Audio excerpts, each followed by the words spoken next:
একটা কথা প্রচলিত রয়েছে, আপনার সারা ঠিক সে বাস্তব আমরা দেখতে পাচ্ছি নোয়াখালী সুবর্ণচর উপজেলার চরবাটা কাকরান পর্যন্ত প্রায় 12 কিলোমিটার সড়ক। স্থানীয়দের সাথে আমরা কথা বলে যেটা জানতে পেরেছি, আজকে প্রায় এক যুগের বেশি সময় ধরে এই রাস্তায় স্থায়ীভাবে কোনো সংস্কার হয় নাই। যদিও বিভিন্ন সময়ে অস্থায়ীভাবে বিভিন্ন জায়গায় সংস্কার হলেও সেটি কয়েকদিন পরে আবার আগের অবস্থানেই ফিরে এসেছে। তবে আগের অবস্থানেই ফিরে এসেছে। আমরা স্থানীয় এলজিডি অফিসে কথা বলে যেটা জানতে পেরেছি, এই রাস্তা অলরেডি টেন্ডার হয়ে গিয়েছে, যেটার কাজ শুরু হতে অন্ততপক্ষে আরও 3 থেকে 4 মাস লাগবে। এই 3 থেকে 4 মাস এই দুর্ভোগের পোহাতে হবে এই অঞ্চলের মানুষদেরকে। আপনারা জানেন গত 10 থেকে 12 দিনে অতি ভারী বর্ষণের কারণে কিন্তু এই রাস্তার অবস্থা একেবারে বেহাল দশা হয়ে গিয়েছে। আমরা এই মুহূর্তে কয়েকজন এই পথ দিয়ে চলাচলকারী কয়েকজন অটো চালক এবং আমরা এই রাস্তা দিয়ে চলাচলকারী কয়েকজন অটো চালক এবং গিয়ে যাত্রীর মতামত একটু আপনাদেরকে জানানোর চেষ্টা করব। হ্যাঁ, এই রাস্তা দিয়ে আপনি কত বছর ধরে চলাচল করেন? এই রাস্তা দিয়ে আমি ধরেন দীর্ঘ 8-10 বছর থেকে চলাচল করি। আমি 8-10 বছর হয়েছে গাড়ি লইছি। সংস্কার দেখছেন কিনা এই রাস্তায় বড় কোনো ধরনের? না, এই ধরনের বড় কোনো সংস্কার দেখিনি। প্রতিদিন চলাচল আপনাদের কি ধরনের ভোগান্তির সম্মুখীন হন? আমাদের ভোগান্তি মনে করেন বিষম ভোগান্তি চলে এখানে। মনে করেন যে মনে করেন লেপগুলা, মনে করেন যে রোডগুলা, মনে করেন আমাদের গাড়িরও কোনো নিরাপত্তা নাই এবং যাত্রীরও কোনো নিরাপত্তা নাই। আমরা মনে করেন গাড়ির থেকে যাত্রী নামাই দিই, আমরা কত কষ্ট কত পেরেশানের মধ্যে আমরা গাড়িটা পার করতে হয়। আচ্ছা, ধন্যবাদ। আমরা একজন যাত্রীর সাথে একটু কথা বলতে চাই। যে আন্টি, আপনি এই রাস্তা দিয়ে চলাচল করেন না? মানে এই রাস্তা দিয়ে আপনার কোন এমন কোন আছে না ভয়ানক দৃশ্য মনে আছে কিনা আপনার, বা আপনি সম্মুখীন হয়েছেন কিনা? তো আছে না, মনে করেন রোড কি পরিচিত জানারও তো আসা নাই। মনে করেন গাড়ি কাইতে যা উঠতে যায়, তো আপনারা তো নিজের চোখে দেখেন।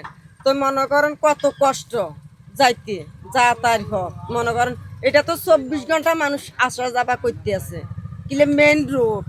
এই রোডও দিকে না রাত বা সকালে মানুষ আসা যাবা জানার তো আসা নাই, কত দুর্ঘটনা করতে হারে। আমার দিকে আমরা আরেকজন ড্রাইভারের সাথে কথা বলে আমি ওনার ইয়েটা জানতে চাইবো যে এই রাস্তায় আপনার কোনো এমন দৃশ্য আছে কিনা বা ভয়ঙ্কর মানে এই জায়গা এটা থেকে মানে খাসার রাস্তা মাথা পর্যন্ত আক্তার মিয়ার থেকে এই বেহাল দশা প্রতিদিন প্রতিনিয়ত। আমাদের যাত্রীগুলা অল্টো উল্টি যে সিন্ডি উল্টি যে অনেক মানুষ এ পর্যন্ত বিকলাঙ্গ হয়ে গেছে, পা ভাঙি গেছে, হাত ভাঙি গেছে, গাড়ি নষ্ট হয়ে গেছে, গাড়ির চাকা ভাঙি গেছে। অটো ড্রাইভাররা, আমরা সিএনজি ড্রাইভাররা যারা আছি অনেক কষ্ট করি আমাদের দিন যাপন করতে হয়। আমাদের যাত্রী ভাইরা এখানে যাইতে পারে না, অসুস্থ হয়ে যায়। আজকে 17 বছর পর্যন্ত এই বেহাল দশা দেখতেছি। হ্যাঁ, 17 বছর পর্যন্ত এই রাস্তার কোনো বড় ধরনের কোনো কাজ আমরা এই দেখি নাই। আচ্ছা, আমরা আরেকজন স্থানীয় সাথে কথা বলতে চাই। আপনি তো এই এলাকারই বাসিন্দা, মানে এই যে এই রাস্তা দিয়ে চলাচল আপনাদের কেমন অসুবিধা হয় আর কেমন দৃশ্য আসলে? এই এলাকাতে খুব মানে কষ্ট করতেছে মানুষের, মানে যে অবস্থা করতেছে, মানে অনেক সময় বাচ্চা কাচ্চা হয় যে ডেলিভারি অনেক সময় গাড়ি ভিতরে আমরা খালাস হইতেছি, এমন কষ্ট। এই রাস্তায় 17 বছরে খুব কষ্ট, মানুষের কষ্ট আর শেষ নেই ভাই। এটা ডেলিভারি একদম এনাবেজ একটা রুগী নিতে হয় না, মানুষ খুব কষ্ট করে, খুব কষ্ট করে। মানে যে অবস্থা এটা, মানে এটা বলার মানে এটা খুব কষ্ট করতেছে এলাকাতে, বুঝছেন? তো এর জন্য বলতেছি আমরা এমপি মহোদয়ের কাছে চাইতেছি যে আমাদের এই রাস্তাগুলো সব একটু করে দিবার জন্য, এটা আর কি, বুঝছেন কাকা? এই হলো আমার কথা। আচ্ছা, আমরা আরেকজন স্থানীয় লোকের সাথে কথা বলতে চাই যে আমরা তো শুনেছি এই রাস্তা অলরেডি টেন্ডার হয়ে গিয়েছে, তো মানে আপনাদের প্রত্যাশা কি যে আরো 3-4 মাস বাকি আছে কাজ শুরু হবে, তো এর ভিতরে সংস্কারের জন্য আপনারা কি প্রত্যাশা করছেন?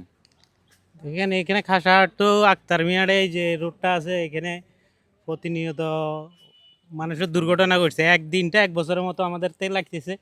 এই তো কিছুক্ষণ আগে যাত্রী নিয়ে যাওয়ার কোনো মানে বুঝতে পারতেছি না কোন দিক দিয়ে গাড়ি চালাম। আমার এই 2 মাসে অন্তত ডেলিভারি রুগী নিয়ে গেছি 4-5টার মধ্যে 2টাই আমার গাড়ির মধ্যে ডেলিভারি হয়েছে। এরকম অবস্থায় রাস্তার একদিনটা 1 বছরের মতো যাইতেছে।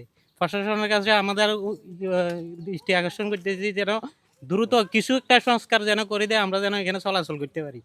একটা দিন আমার থেকে অসহ্য লাগে, গাড়ি চালাই কিছু ইটা মিটার দিয়ে হইলো আমাদের কিছুটা যদি সংস্কার করে দেয়, আমার মোটামুটি আমরা চলার একটা পথ থাকবো, নাইলে যে অবস্থা মানে আমাদের একেবারে আর ভাষায় ব্যক্ত করা যায় না। আমরা আর কি বলবো, মাননীয় প্রশাসনের কাছে এবং আমাদের মাননীয় মন্ত্রী যিনি আছে এবং আমাদের এমপি সাহেব যিনি আছে উনির কাছে আমাদের আকুল আবেদন থাকবে, মাননীয় এমপি সাহেব জানি এটা উনি নিজে দেখে একটু। আমার এই এমপি সাহেবের কাছে আমার এই দাবিটা রইল। মাননীয় এমপি সাহেব উনি আমাদেরকে আশা দিয়েছে আমাদের এই রাস্তাটা এই নির্বাচনের পরেই সংস্কার করে দেব। এখন মাননীয় এমপি সাহেবের কাছে আমাদের রাস্তা অলরেডি টেন্ডার হয়ে গিয়েছে, এখন হচ্ছে আপনারা কি চান যে আরো তো 3-4 মাস বাকি এই রয়েছে? 3-4 মাসের ভিতরে আমাদেরকে কিছু আদলা দিয়া মানে কিছু ইটা দিয়া জানি একটু সংস্কার করে দেওয়া হয়, তাহলে আমরা এই অন্তত গাড়ি চলাচল করতে পারবো। আমাদের যাত্রীবাহীদের জন্য সুবিধা হবে, আমাদের জন্য সুবিধা হবে। আমরা খেটে খাওয়া মানুষ। একদম চলাচল ফোর্স করে